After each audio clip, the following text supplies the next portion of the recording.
Salut tout le monde! Dans cette vidéo, je vais vous montrer comment construire votre propre graveur artisanal, facilement et à moindre coût. On verra ensemble les matériaux nécessaires, étape par étape, comment assembler le tout, et enfin, on fera quelques tests pour voir le résultat. Préparez-vous à graver vos propres créations. Salut tout le monde! Aujourd'hui, on va se lancer dans un projet vraiment cool, fabriquer son propre graveur. On va voir comment créer un graveur laser avec une CNC contrôlée par Arduino, puis on abordera la construction d'un graveur électrique. Plus simple, avec un trépied et un arbre flexible qu'on fabriquera nous-mêmes. Préparez-vous, ça va être passionnant. Commençons par le graveur laser. Pour ça, on aura besoin d'un module laser, bien sûr, choisissez-en un de puissance adaptée à vos besoins et surtout, respectez scrupuleusement les consignes de sécurité. On ne rigole pas avec les lasers. Ensuite, il vous faudra une carte Arduino, un logiciel de contrôle CNC comme GRBL et un peu de matériel électronique pour le câblage. On va connecter le module laser à l'Arduino et programmer cette dernière pour contrôler la précision du déplacement du laser. Pour la partie mécanique, on utilisera une structure en bois ou en métal, selon vos préférences et vos compétences. L'important est d'avoir une structure solide et stable pour garantir la précision du gravage.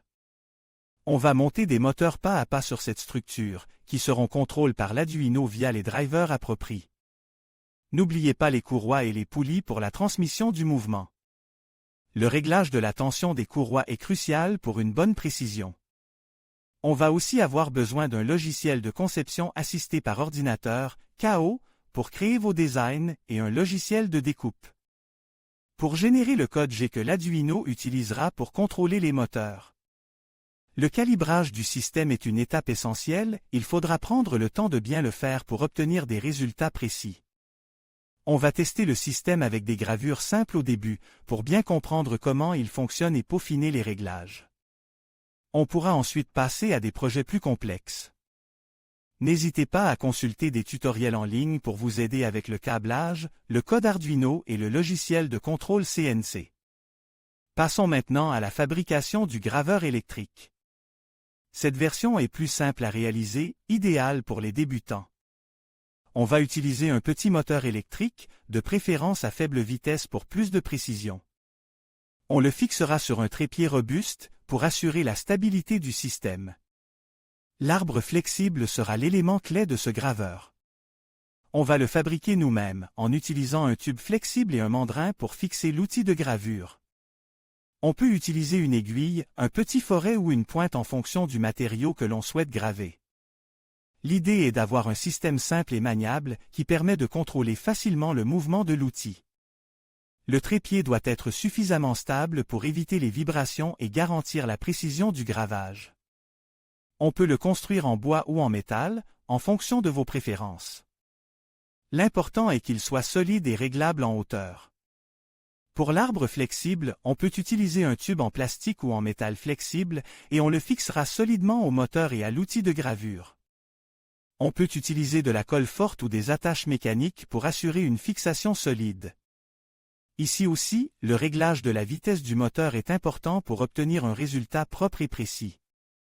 On va tester le système avec différents matériaux pour voir comment il se comporte et ajuster la vitesse et la pression en fonction des besoins.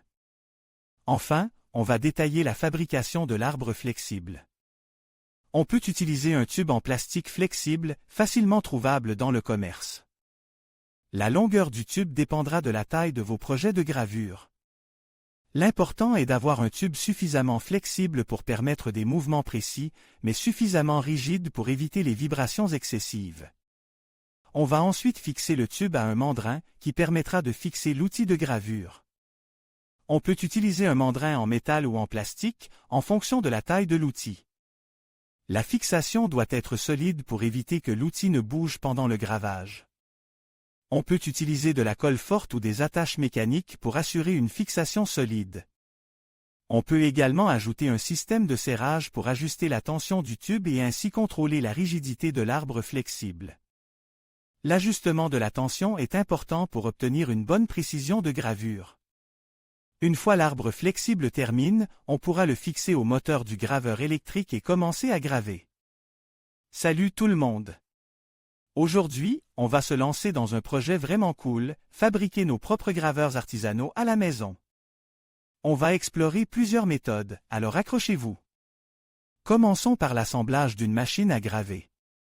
Pour ça, on aura besoin de quelques éléments clés, une base solide, de préférence en bois ou en métal, pour assurer la stabilité de notre machine. Ensuite, il nous faut un système de déplacement précis, on peut utiliser des vis à billes pour un contrôle optimal, ou même des rails. Linéaires si on veut quelque chose de plus robuste. N'oubliez pas le moteur. Un petit moteur pas à pas est idéal pour ce genre de projet, car il permet un contrôle très fin du mouvement. On va le connecter à une carte de contrôle, comme une Arduino, qui nous permettra de programmer les mouvements de gravure. Et enfin, l'élément le plus important, la pointe de gravure. On peut en trouver dans le commerce, ou même en fabriquer une soi-même à partir d'un petit morceau de métal durci. L'assemblage nécessitait un peu de patience et de précision, mais avec un peu de minutie, on obtient une machine à graver fonctionnelle et personnalisée.